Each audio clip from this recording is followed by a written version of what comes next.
कराची मलिर में रिपोर्ट नजीम अहमद खास के Sindh education foundation SEF vision for education foundation के ताउन से पब्लिक स्कूल गडाब कराची में अखियुनि जे मुआइने की कैंप मुनक़द कई वई।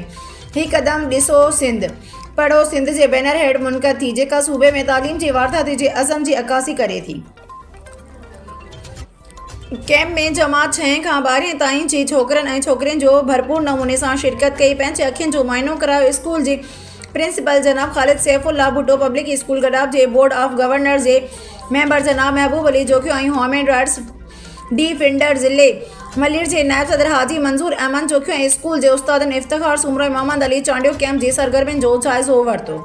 उन्हनि अखियुनि जे माहिरनि जे ईंदड़ टीम की आजिया कई ऐं शागिर्दनि जे लाइ थियल अखियुनि जे मुआइननि बाबत कीमती ॼाण हासिल कई। आख़िर में स्कूल के principal Khalid Saifullah Bhatti Sindh education foundation vision for education foundation ऐं मेहमाननि जो शुक्रियो अदा कियो।